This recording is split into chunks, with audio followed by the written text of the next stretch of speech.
ছেলেটার নাম জীবন। ছোট একটা মাটির ঘরে, গ্রামের এক কোনায় বাস করে জীবন। তার বাবা একজন কৃষক, আর মা গৃহিণী। দিন আনে দিন খায়, এমনই এক পরিবারে জন্ম নেওয়া জীবনের জীবনে অভাবের শেষ নেই, কিন্তু আছে এক অসম্ভব বড় স্বপ্ন।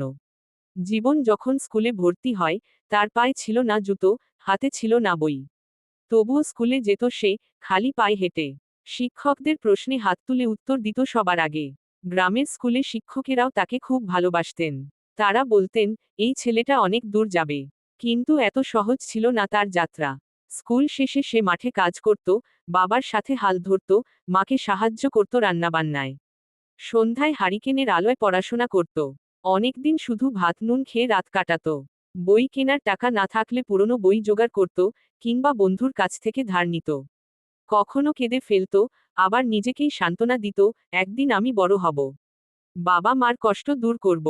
সময় গড়াতে লাগলো। এসএসসি পরীক্ষা সামনে। জীবন দিন রাত পড়তে লাগলো। তখন তার বাবা অসুস্থ হয়ে পড়লেন। সংসারে অভাব আরও বেড়ে গেল। অনেকে বলল, পড়াশোনা বাদ দে, কাজে যা। কিন্তু জীবন হাল ছাড়েনি। দিনে কাজ করে রাতে পড়ত। তার একমাত্র লক্ষ্য, ভালো ফলাফল করে কলেজে ভর্তি হওয়া।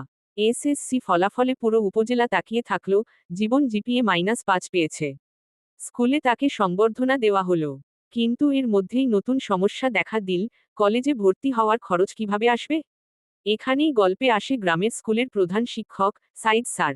তিনি নিজের বেতনের একটা অংশ দিয়ে জীবনের ভর্তি ফি দিলেন, এবং বললেন, তুই শুধু ভালো ফল কর, টাকার চিন্তা আমার উপর ছেড়ে দে।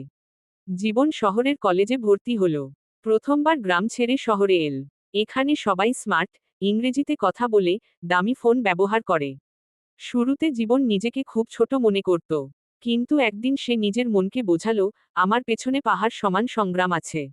আমি হাল ছাড়লে, সবাই হেরে যাবে। কলেজে সে আরও পরিশ্রম শুরু করল। ক্লাসে সবসময় প্রথম, শিক্ষকরা তাকে পছন্দ করত। বন্ধুদের মাঝে তার সততা ও সরলতা তাকে আলাদা করে তুলেছিল। এই সময়ই সে একটি আংশিক স্কলারশিপ পেল, একটি বেসরকারি সংস্থা গরিব মেধাবীদের সাহায্য করত। এর মাধ্যমে তার পড়াশোনার খরচ কিছুটা লাঘব হলো। বাকি টাকাগুলো জোগাড় করত টিউশন করে।